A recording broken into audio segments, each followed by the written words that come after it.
Hi, welcome to the Gamesplainer. I'm Jeff the Gamesplainer, and today I'm gamesplaining Terraforming Mars. In the game of Terraforming Mars, everyone at the table is the owner or runner of a company that is trying to make as much money out of Mars as possible at the same time as making it livable. How does it become livable? Via a percentage of oxygen, so once you get up to 14% oxygen, via the temperature, so once you get up to a positive 8 degrees, that's Celsius. Sorry Americans, we're not in Fahrenheit at the moment. And once you have 9 of these water tiles placed on the planet of Mars, then it will be assumed that we're terraformed and the game will end. So before that all happens, you need to try and make as much money as you can. In your turns, you'll have choices to be able to do things that will build your engine, which will be down here with your production stuff, or you can do one of those 3 things I was just talking about and move them along the track. Each time you move one of these markers or put down a blue hex, you will also move your token along the outside track. That's called the TR track or Terraform Rating track. What that Terraform Rating track does, it's number 1, it is points for the end of the game, which you will add to. Number 2, it is income. So whenever you get to an income round, you will take however much you're sitting on. So we start on 20 and you'll take that 20 in income. You will also take whatever is marked on your production of monies down here, which all starts at 1. While we're on that, I might as well go through each of the player boards. The player boards are broken up into 6 parts: money, steel, titanium, plants, power, and heat. Plants and heat are exchanged if you get 8 tokens on either of them. It doesn't have to be both at the same time. You are going to be able to exchange those 8 worth, gold's worth 10, silver's worth 5, bronze is worth 1.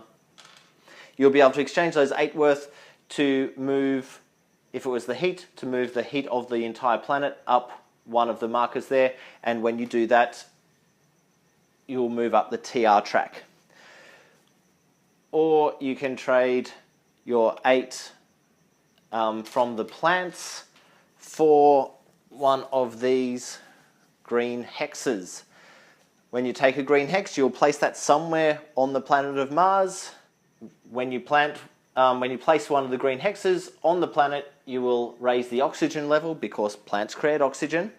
Welcome to year 5 science. Place your marker on top of that hex to show that you were the person who placed it. And because you moved this track up, you also move up one on the TR track. When you place the hex, you'll notice there are some little bonuses here. So I've just placed that on a single leaf bonus. So I would take 1 extra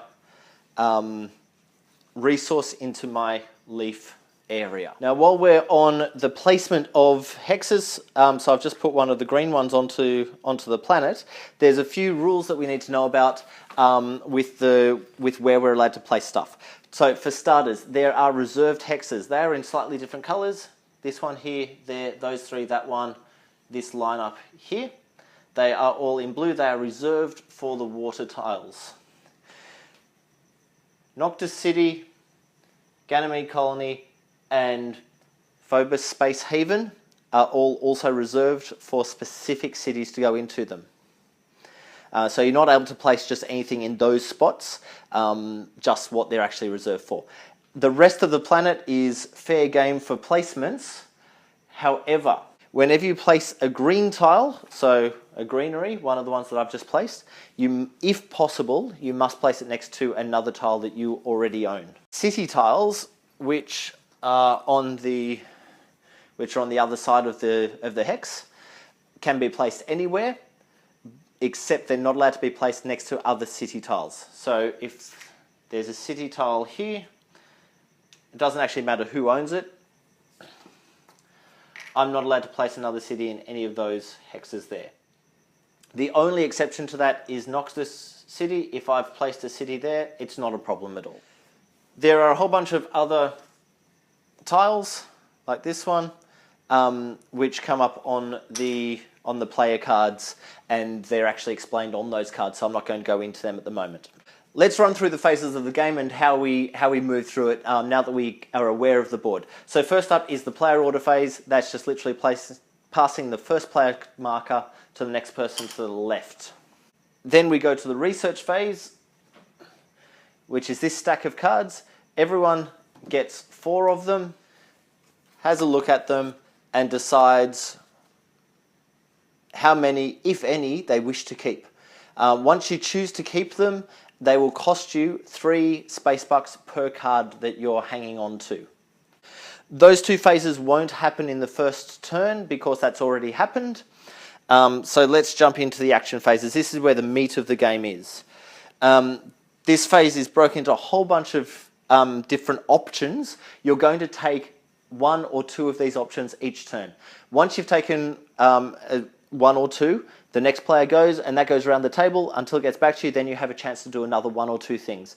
As soon as you pass, you're out of the rotation of play until the end of the round, and you can start playing again on the next round. So the first thing you're able to do is play a card from your hand. There are 3 different types of card: the green, the blue, and the red. The green cards will tend to do some cool things to your production. Every card is different, and they say what they do on the bottom, so I'm not going to go too much into it, except that if your card has a brown area around a resource type, that means that you're moving the production value. If it's just the squares, that's actually talking about tokens that already exist within that type of resource. So that's the green ones. They'll generally give you some cool resources, or they'll give you some points, and points are in that bottom right hand corner. These orange ones are events that happen. Once again, they've got some really cool points on them, and usually a whole bunch of stuff happens when they happen. Once again, all the writings on the bottom that will tell you what to do. This iconography is fairly stable. That one's talking about these cards. That's talking about the water hex, and this is talking about the leaf resource. That bit just there is talking about pets, which are referred to here. Now you'll notice there's a little tag in the top that matches that. All of the cards have a little tag. That is a way to match or chain different cards together. The blue cards, while we're on those colours, the blue cards are cards that you place all of the cards next to you when you get them, but you'll place it down, and that will have an action on it that can be done once every round, or every generation, they call it in this game. Now, the etymology of the card, or the way it breaks down, is in the top left corner you have the cost of playing that card. So if I was to play this card, I would have to spend 15 space bucks out of my money area. Then next along is a space where they'll tell you if there's any prerequisites. So in this case, you would need to have at least 5% oxygen with that marker up there. In this one, it only works with a maximum of 7%. So you can use this until it gets to 7%, and then you're not allowed to play it anymore. This one is referring to cards with that symbol, with that same tag. If you've got 2 with that tag sitting on your player board, or next to your player board, then you're able to play that particular card. Paying for your cards, you are able to use resources.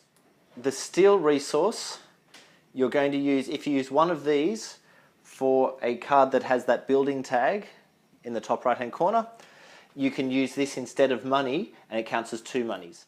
If you're to play a space card, you can use resources from this square, and they will stand in for 3 monies.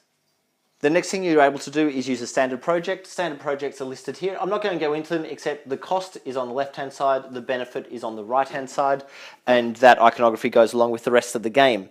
You're able to claim milestones, and there are 5 there. I might go into them in another video, and same with the awards. Another thing you can do is use an action on a blue card. So these guys are there. Mark it with a token once you've used it, so you remember that you've used it. And the other two things are you can convert 8 resources on the plants into one of those green tiles that I was showing you earlier, or you can trade 8 heat tokens to add to the temperature of the planet. Once that's all happened, we have the production phase, and what that looks like is you start with the money. So blue is currently up to 22 plus 1 here, so they're going to get 23 space bucks. 21, 2, 3.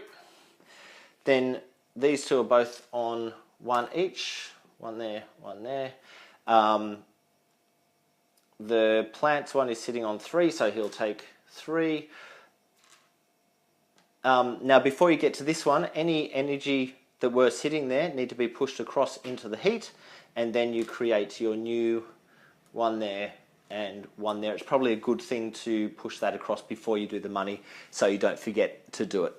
And then rinse and repeat back to the first player marker and move it around. That is Terraforming Mars in a nutshell. I might go into a little bit more depth on some of the things in the second video, so stick around and watch that, or jump through and watch my playthrough. Just be aware that in the playthrough, these markers and these markers here, I'm using the coloured ones. It's merely to keep track of which board is which, because I tend to forget stuff.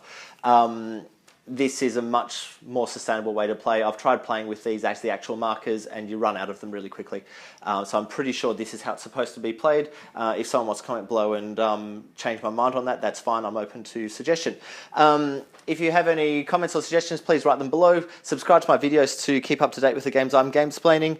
Follow me on Instagram or Twitter to see the games that I'm playing.